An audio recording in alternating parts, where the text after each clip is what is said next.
دوستو میں ہوں وصال اعظم۔ مشرق وسطیٰ یعنی مڈل ایسٹ میں ایران اور امریکہ کے درمیان جاری جنگ ایک نئے اور خطرناک مرحلے میں داخل ہو چکی ہے۔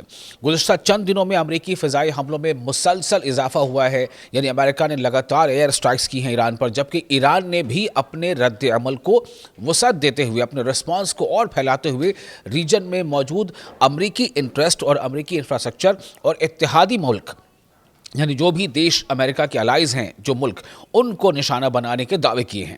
ایران کے صدر مسعود پزشکیان نے واضح الفاظ میں کہا ہے کہ ایران اس وقت امریکہ کے ساتھ فل اسکیل وار یعنی مکمل جنگ کی صورتحال میں ہے، اور اس جنگ میں معیشت سب سے اہم محاذ بن چکی ہے، یعنی اکانومی۔ موجودہ صورتحال کیا ہے؟ فروری 2026 میں شروع ہونے والی ایران امریکہ جنگ کے بعد اپریل میں ایک جنگ بندی اور اس کے بعد جون میں ایک عارضی مفاہمتی معاہدہ یعنی MOU یعنی میمورنڈم آف انڈرسٹینڈنگ سامنے آیا تھا، لیکن جولائی میں کشیدگی دوبارہ بھڑک اٹھی اور دونوں دیش یعنی امریکہ اور ایران ایک بار پھر سیدھے ٹکراؤ میں سامنے آ گئے۔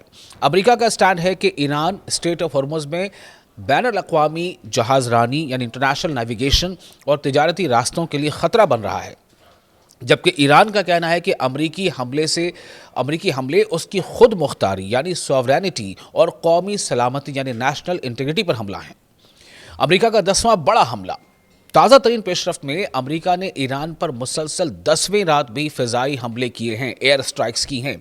امریکی سینٹرل کمانڈ یعنی سینٹ کام کے مطابق ان حملوں میں ایرانی فوجی کمانڈر سینٹرز، ڈرون اور میزائل لانچنگ سائٹس، فضائی دفاعی نظام یعنی ایئر ڈیفنس سسٹم اور بحری تنصیبات یعنی نیول جو انسٹالیشنز ہیں ان کو نشانہ بنایا گیا ہے، نیول سینٹرز کو نشانہ بنایا گیا ہے۔ ایرانی میڈیا کے مطابق بندر عباس، قاشم، شیراز، اصفہان اور دیگر علاقوں میں دھماکوں کی آوازیں سنی گئی ہیں۔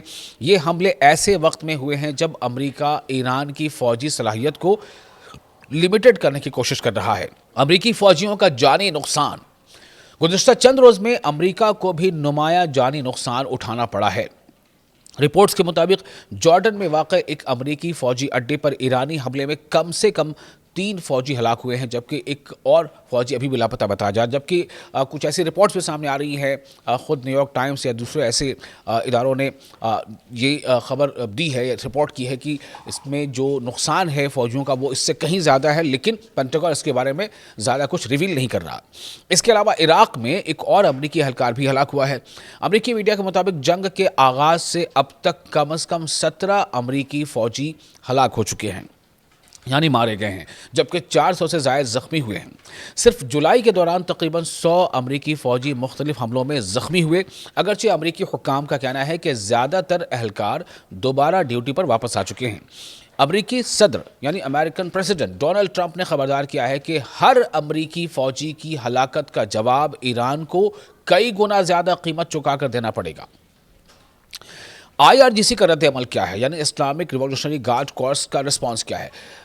IRGC یعنی ایران کی پاسداران انقلاب یعنی IRGC نے دعویٰ کیا ہے کہ اس نے امریکہ اور اس کے اتحادیوں کے یعنی امریکہ کے جو الائز دیش ہیں، ملک ہیں، ان کے خلاف جوابی کارروائیاں کی ہیں۔ IRGC کے مطابق کویت میں ہمارس امریکی میزائل سسٹمز، راڈار تنصیبات، سیٹلائٹ کمیونیکیشن سینٹرز اور ڈرون بیسز کو نشانہ بنایا گیا ہے۔ ایران نے بحرین میں بھی امریکی دفاعی نظام یعنی ڈیفنس سسٹم کو نقصان پہنچانے کا دعویٰ کیا ہے۔ ایران نے یہ بھی کہہ دیا ہے کہ جب تک امریکی حملے جاری رہیں گے، اسٹریٹ آف ہرمز میں معمول کی تجارت بحال نہیں ہوگی، یعنی نارمل نیویگیشن وہاں نہیں ہو پائے گا۔ اب آپ سمجھیے کہ اسٹریٹ آف ہرمز آخر کیوں اتنا اہم ہے، کیوں اسٹریٹ آف ہرمز کے ارد گرد ہی امریکہ اور ایران دونوں جو ہے ایک دوسرے کے ڈٹ کر مقابلہ کر رہے ہیں، دوسرے پہ حملے کر رہے ہیں۔ اسٹریٹ آف ہرمز دنیا کے اہم ترین بحری راستوں میں سے ایک ہے۔ جنگ سے پہلے دنیا کے تقریباً 5ویں حصے کے برابر تیل کی ترسیل اسی راستے سے ہوتی تھی۔ اب کیا صورتحال ہے؟ اب صورتحال یہ ہے کہ بحری نقل و حرکت شدید متاثر ہو چکی ہے، آئل ٹینکرز پر حملوں کی اطلاعات سامنے آ رہی ہیں اور عالمی منڈی میں تیل کی قیمتیں دوبارہ اوپر جا رہی ہیں۔ ماہرین خبردار کر رہے ہیں کہ اگر اسٹریٹ آف ہرمز مزید عرصے تک غیر محفوظ رہی تو عالمی معیشت یعنی ورلڈ اکانومی پر اس کے بڑے اثرات پڑ سکتے ہیں۔ ایرانی صدر کا اس بیچ بڑا بیان سامنے آیا ہے۔ ایران کے صدر مسعود پزشکیان نے پیر کے روز کہا ہے کہ ایران اس وقت امریکہ کے ساتھ فل اسکیل وار میں داخل ہو چکا ہے۔